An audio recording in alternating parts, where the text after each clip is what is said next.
10. Triora, the witch village. Perched dramatically in the Ligurian Alps, the small, ancient village of Triora is known across Italy as the Salem of Italy. This medieval fortress, once a strategic defensive outpost, has a dark history that makes it one of the country's most chilling destinations. The life of the village changed forever between 1587 and 1589. Before this, Triora was an ordinary agricultural community.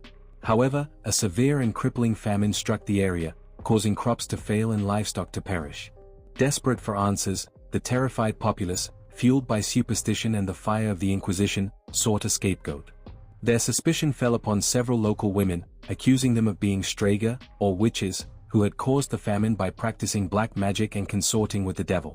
The ensuing witch trials were horrific. Over 30 women were arrested and imprisoned in the village's dark, damp cells, notably in a place known as the Cabottina. The inquisitors used brutal torture, including the dreaded strappado, where victims were hung by their arms tied behind their backs, to force confessions of cannibalism, infanticide, and sorcery. Many of the accused died during the torture or imprisonment, though the intervention of the Senate of Genoa eventually halted the trials, preventing a mass execution. Triora became forever marked by this brief, violent chapter of persecution and fear. Today, Triora has embraced its spectral past, but the haunted details are palpable. The village, with its narrow, winding stone alleys and crumbling medieval ruins, is said to be haunted by the restless spirits of the accused women. Visitors to the Cabottina, the rocky, former prison, report an overwhelming sense of anxiety and coldness, feeling the anguish of the tortured women. There are claims of seeing shadowy female figures flitting through the medieval Carugi alleys, sometimes accompanied by faint, disembodied weeping. The very atmosphere of the town is often described as thick with an unnameable, sinister energy. Triora has built a museum dedicated to its history of witchcraft, serving as a powerful, unsettling reminder that sometimes, the most terrifying horror is not a monster, but the sheer cruelty of human fear and superstition. 9. The Hospital of Colorno, Parma. The history of the Hospital of Colorno near Parma is a descent from royal elegance to human darkness. The facility occupies what was once a majestic ducal palace, a residence of the Farnese family. After the cholera outbreak in Parma in 1873, parts of the palace and a former Dominican convent were converted into the Colorno Psychiatric Hospital, intended to house the city's mentally ill. The period before it became haunted was a long, sad era of institutional cruelty. The Colorno Asylum became notorious, alongside others in Italy, for the brutal and inhumane treatment of its thousands of patients. This was the dark age of psychiatry, where patients were subjected to harrowing treatments, often more akin to torture. The immense, sprawling structure, built for nobility, became a prison where patients lived in unsanitary and despairing conditions, their cries unheard by the outside world. The hospital remained operational until the progressive reforms of 1978 closed Italy's asylums, leaving the complex entirely abandoned, a vast, concrete mausoleum of suffering. The haunted and horror details of Colorno are the echo of this torment. The spirits haunting the desolate wards are the restless souls of the patients who suffered and died there. Visitors and paranormal investigators who trespass into the decaying facility report an overwhelming sense of oppression and despair. Ghostly phenomena are diverse and frequent. Disembodied moans and agonizing screams are said to emanate from the former padded cells and long corridors. There are also reports of doors inexplicably slamming shut and the feeling of being pushed or scratched by unseen forces, believed to be the violent remnants of the patients' shattered minds. The most visual details often appear on the walls, where patients left behind disturbing graffiti and drawings, a silent, desperate chronicle of their brutalized lives. The Hospital of Colorno stands as a haunting monument to the cruelty of the past, a place where the air itself seems weighted with the trauma of thousands of forgotten souls. 8. Stretta Bagnera, the Serial Killer's Alley. In the heart of Milan's historic Sankvi district is a deceptively unassuming, ancient alley so narrow that a car cannot pass, a place now infamous as Stretta Bagnera, or the Narrow One. This quiet corner holds the chilling distinction of being the operational base for Antonio Poveglia, Italy's first documented serial killer. Poveggia's history before his dark deeds was one of deception. Born in 1799, he was a seemingly respectable coalman, religious, calm, and without any outward vices. However, he was also a con man with a history of fraud who had fled from other parts of Italy. His horrific crimes began in 1849. Poveglia cultivated the trust of wealthy, often elderly, acquaintances, convincing them to sign over power of attorney for their property. His goal was not just theft, but absolute disposal of the victim. The horror details center on his modus operandi. Poveglia would lure his unsuspecting victims to a small cellar or warehouse located right on Stretta Bagnera. There, he would brutally murder and dismember them with a large, heavy cleaver. He then hid the body parts in the small basement or transported them in a cart to a warehouse in a remote location. Over the next decade, Poveglia murdered at least 4 people, including his landlady and a former colleague, making the Stretta Bagnera the literal burial ground for Milan's earliest serial killer victims. His arrest came in 1860 after he attempted to acquire property using a forged will, leading police to the grim discovery of the remains hidden beneath the narrow alley's warehouse floor. Poveglia was eventually convicted and executed by hanging in 1862, one of the last civil executions in Milan. The haunted encounters in this narrow, ancient alley are persistently reported by those who walk it today. The most common sighting is the spectral presence of the killer himself, the monster of Stretta Bagnera. Legend claims that Poveglia's ghost still roams the alley, and passers-by have described an inexplicable, icy gust of cold air that seems to suddenly appear and envelop them, even on a warm day. This cold blast is believed to be the non-physical manifestation of the killer, whose violent, malevolent energy remains trapped in the confines of the strata where he committed his unspeakable crimes. It is a place where every shadow seems a little darker, a chilling testament to the banality of evil in a seemingly peaceful corner of a bustling city. 7. Forte Castellaccio, Messina. High atop a hill overlooking Messina in Sicily stands the derelict military bastion, Forte Castellaccio. Originally conceived in the mid-16th century as a robust part of Emperor Charles V's coastal defense system, this fortress was a symbol of strength and vigilance. Its early history was purely military, serving as a lookout and protective structure for the city below. However, this history was tragically interrupted by the devastating 1908 Messina earthquake, which severely damaged the stronghold, leading to a long period of abandonment. After the destruction of the earthquake, the fortress found a brief, second life in the 1940s, not as a fort, but as a colony for boys, essentially an orphanage or school for the city's children. This transition from a place of martial law to one of vulnerable youth is where the haunted history begins to take root. The brief period of civilian occupation ended, and the fort was once again abandoned, falling into ruin and decay, a silent witness to 2 centuries of history and a single generation of orphaned misery. The haunted and horror details are vivid and specific to this short, painful chapter. Forte Castellaccio is now locally considered intensely haunted by the ghosts of the orphans who once lived there. Visitors and urban explorers venturing into the crumbling structure report hearing the faint, sad cries and whispers of children echoing in the dilapidated halls, a heartbreaking reminder of the vulnerable souls left behind. Perhaps the most distinct and terrifying apparition is the ghost of a nun, believed to be one of the caretakers from the colony period. Eyewitnesses have described a full-body apparition of a figure in a habit, silently wandering the empty walkways and corridors of the fort. These sightings often accompany a sudden, profound drop in temperature and the unmistakable feeling of a watchful, melancholy presence. The once proud military walls now enclose the silent, trapped world of its final, most innocent residents, making Forte Castellaccio a deeply poignant and chilling place of history and horror. 6. Colobraro, the unnameable, cursed village. In the remote region of Basilicata lies a medieval village so steeped in misfortune that locals refuse to utter its name aloud, referring to it only as that village. This is Colobraro, widely known as the most cursed town in Europe. Colobraro's history is that of a quiet agricultural center, but its dark reputation traces back to 2 sources. The first is its unsettling name, derived from the Latin word coluba, meaning serpent, a symbol of evil in many cultures. The second is the pivotal incident that sealed its cursed fate. In the 1940s, a respected local lawyer was arguing in court when, to emphasize his point, he dramatically declared, "If what I say is false, may this chandelier fall right now." In a terrifying echo of a supernatural sign, the courtroom chandelier immediately crashed to the floor. No one was hurt, but from that moment, every inexplicable tragedy in the region, car accidents, failed crops, strange illnesses, was blamed on the curse of Colobraro. The cursed history seemed to manifest physically. For a staggering 30 straight years, Colobraro was enveloped in an impossibly thick, unrelenting fog, giving the town the appearance of being erased from the map. Locals believed this was the curse either hiding the village or marking it as a dark gateway between worlds. Beyond the general misfortune, the village is intertwined with legends of the Mashia, powerful local women believed to be witches or folk healers who could cast malevolent spells. Stories of babies cursed at birth, men struck by sudden illness, and dark magic rituals solidified the town's chilling reputation. The haunted incidents and encounters here are deeply woven into local life. Outsiders driving near the town report their cars stalling mysteriously or their electronics failing as they approach the town limits.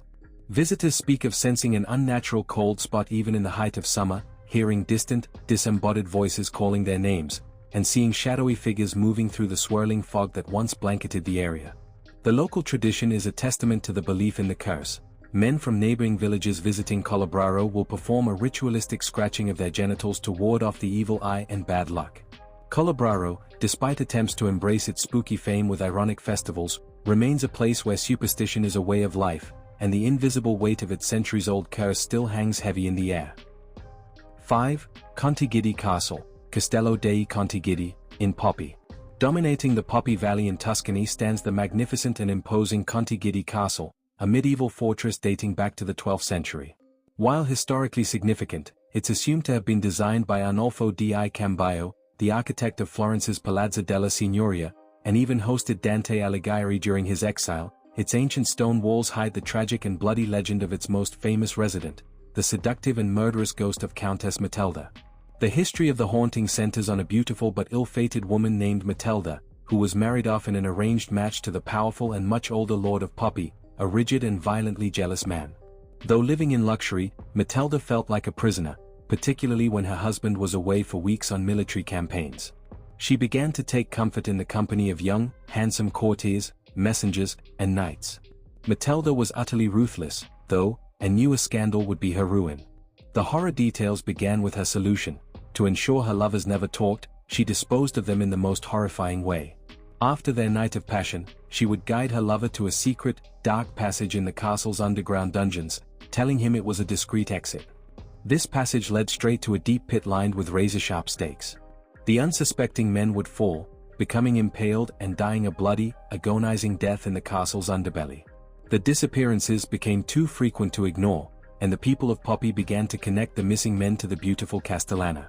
Finally, when a last young man failed to return home, the enraged inhabitants stormed the castle while the lord was away. They captured Matilda, dragged the terrified woman to the top of the tower, and, in an act of brutal medieval justice, walled her alive in the bell tower. Today, Matilda's tortured soul is said to wander the corridors and rooms of the castle, forever seeking a peace she never found in life. Numerous locals and visitors claim to have seen the ghost of the beautiful, ruthless countess, the Black Widow, sometimes dressed in white, peering out from the windows of the tower where she met her fate. The most chilling accounts suggest that on nights of the full or new moon, her seductive spirit is most active. It is said that anyone who looks up at the castle on these nights may catch a glimpse of her and fall under the deadly spell of the Dark Countess, who continues to lure and look for new victims from her medieval prison. 4. Villa de Vecchi, Red House. Tucked away in the dense forests near Lake Como in northern Italy, a colossal, crumbling manor stands in silent decay, earning two terrifying nicknames, the House of Witches and the Villa de Vecchi, or simply, the Red House. The villa's pre-haunted history began with a vision of luxury. Commissioned in the 1850s by Count Felix de Vecchi, a celebrated Milanese patriot, it was intended as a magnificent summer retreat. The Count hired a prominent architect to design a home blending Baroque and Oriental styles, replete with modern comforts like indoor heating and a grand parlor featuring an elegant fireplace and a spectacular grand piano. The family lived in opulence, hosting lavish parties, completely unaware of the devastating tragedy about to strike. In 1862, Count de Vecchi returned home to find his wife had been brutally murdered and his young daughter had vanished without a trace. The Count's desperate search proved fruitless, and later that year, heartbroken and tormented, he took his own life inside the villa. The house passed to his brother, who largely maintained it. The family continued to live there until after World War II, but by the 1960s, the immense, tragic home was abandoned, left to the mercy of nature, vandals, and the spiraling legends of its dark past. The haunted and horror details are manifold, fueling its reputation as the most haunted villa in Italy. The property is believed by some to have been a site for satanic rituals and orgies in the 1920s, a story often linked to the notorious occultist Aleister Crowley, who may have visited the area. However, the most consistent and terrifying encounters center on the original tragedy. Visitors and local residents repeatedly claim to hear the chilling, ghostly sound of a grand piano being played late at night, even though the instrument inside has been smashed to pieces and rendered unplayable for decades.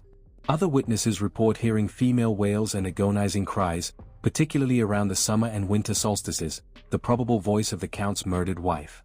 The house's nickname, Red House, comes not from its paint, but from the patches of rust-colored moss and decay, giving it a perpetually bloody look.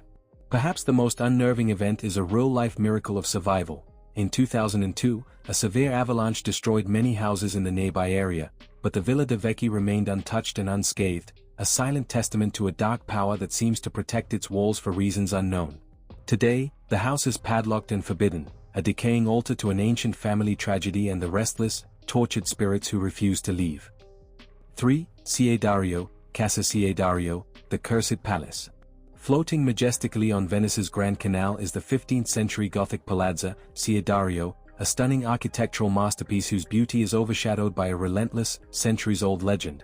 It is the Cursed Palace, the house that is said to literally kill its owners. The palace was built in 1479 for Giovanni Dario, a Venetian aristocrat. Above its ornate facade, an inscription reads, Urbis Genio Joans Darius, which means Giovanni Dario to the genius of the city. However, an unnerving anagram of this phrase is said to be SVB Ravina Insidiosa Genero, or I create under an insidious ruin. The curse's chilling history began immediately after the original owner's death. Giovanni's daughter, Marietta, and her husband, Vincenzo, inherited the home. Vincenzo soon went bankrupt and was stabbed to death, and shortly after, Marietta committed suicide within the palazzo walls, or by throwing herself into the canal. Their son was then killed on the island of Crete. This was just the beginning. For over 5 centuries, the palace has accumulated a terrifying list of owners who have met a fate so grim that locals still avoid casting their fishing ropes nearby. The curse manifests as violent death, murder, suicide, and utter financial ruin. A British scientist in the 19th century, Radon Brown, bought it, faced financial disaster, and died by suicide inside with his male lover. In the 1970s, the Count of Turin, Filippo Giordano del Lanz, was murdered by his lover in the palace, and the lover himself was later murdered abroad. Christopher Kit Lambert, the manager of the rock band The Who, bought the house but reportedly found it so infested with ghosts that he refused to sleep there, using a nearby hotel instead, before eventually dying from a fall. The most recent notorious tragedy occurred in 1993, when financier Raoul Gardini bought the place for his daughter, only to die by suicide following a massive economic scandal. Even celebrities like Woody Allen reportedly backed out of buying the property after hearing the terrible legend. Paranormal details are often obscured by the sheer weight of the tragedies, yet the palace is rumored to be haunted by the spirits of its many unfortunate owners, eternally caught in the cycles of their dramatic, often violent, ends. Some believe the curse originates from the palace being built over an ancient Templar cemetery, upsetting ancient, dark forces. Whether you believe in the curse or not, the recurring pattern of death, financial ruin, and suicide is statistically chilling. Today, the palazzo stands closed to the public, a beautiful, ornate, and deeply troubled monument, silently waiting for its next ill-fated owner to prove the power of the Venetian curse. 2. Capuchin Catacombs, Catacombe dei Cappuccini, Palermo. Deep beneath the city of Palermo, Sicily, lies a place where the dead refuse to rest discreetly. The Capuchin Catacombs, a macabre, yet strangely magnificent, subterranean necropolis that blurs the line between life and death. The history of this site began in 1599 when the Capuchin monastery's original cemetery filled up. Monks began excavating crypts below and, upon interring one of their number, Brother Silvestro of Gubbio, they discovered a natural mummification process had preserved him perfectly. Initially intended only for the deceased friars, the catacombs quickly became a status symbol for the wealthy and influential citizens of Palermo. The dead were not simply buried, they were preserved, an act reflecting the deeply held Sicilian belief in a constant, visible relationship between life and the afterlife. The history of preservation is as fascinating as it is eerie. Bodies were carefully drained on ceramic racks, washed with vinegar, sometimes embalmed, and then dressed in their finest attire, priests in vestments, professionals in suits, women in elaborate gowns. It was common for families to visit their deceased, who were often arranged in poses, some standing, some reclining, 2 children famously sitting together in a rocking chair, as if awaiting their next social call. The catacombs became a sprawling, silent city of the dead, containing over 8,000 corpses and 1,252 mummies, categorized by gender, profession, and status. The practice continued until the 1880s, with a few final interments in the 1920s. The real haunted or horror details, however, often center around a single resident. The final interment, little Rosalia Lombardo, a 2-year-old girl who died in 1920. Nicknamed Sleeping Beauty, her body is so astonishingly preserved, due to a masterful embalming procedure, that she appears to be merely asleep, with blonde hair still tied in a bow. Yet, numerous visitors and paranormal investigators have reported unsettling incidents regarding Rosalia. There are persistent claims that her eyes have been seen to open and close, a phenomenon sometimes attributed to trick lighting but which nonetheless chills visitors to the bone. Across the catacombs, amongst the silent ranks of the dead, visitors have also reported a suffocating sense of being watched or followed by unseen presences, and some have claimed to hear faint whispers or shuffling as they pass through the corridors lined with the skeletal and mummified figures. It is not a place of violent ghosts, but of a profound, disquieting stillness, where thousands of eyes follow you from the past, forever trapped between the sacred earth and the sunlit world above.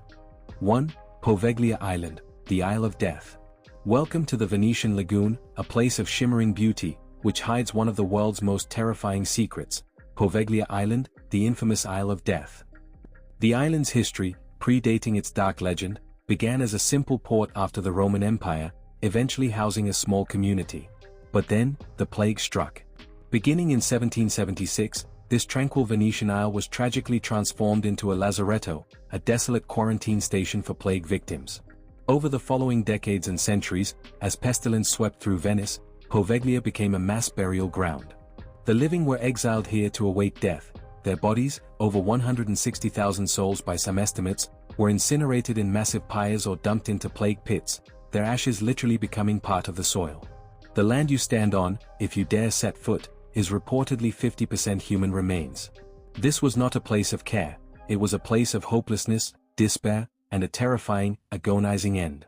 But the horror did not conclude with the Black Death. In the early 20th century, the abandoned lazaretto was converted into a mental asylum, a place to hide the city's mentally ill. Here, the suffering continued. Legend speaks of a head doctor, a figure of true malevolence, who subjected his patients to unspeakable horrors, from crude lobotomies to extreme torture in the isolated bell tower. Patients, already broken, began to report seeing and hearing the ghosts of the plague victims, tormented shadows of the dead. Driven to madness by the spectral presence, or perhaps by his own barbaric acts, the doctor is said to have thrown himself from the bell tower. Some say he survived the fall, only to be mysteriously strangled by a chilling, thick fog that rose from the ground. Today, Poveglia is strictly forbidden to visitors, officially due to its dilapidated state, but local fishermen refuse to go near, believing the island to be cursed and saturated with restless spirits. Real-life encounters and haunting details abound. Those few brave enough to illegally trespass have returned with tales of disembodied, tortured screams and whispers echoing from the abandoned asylum corridors. The most chilling detail? Rings are reportedly still heard from the ruins of the clock tower, the very spot of the doctor's suicide, even though the bell was removed decades ago. There are also persistent sightings of tall, gaunt figures wearing the chilling beak-like plague masks of 17th-century doctors, forever patrolling the decaying grounds. The ghost of the tormented doctor is also said to haunt the tower, while some claim to hear the scraping sound of a wheelchair belonging to an unfortunate patient whose legs were reportedly amputated in the asylum.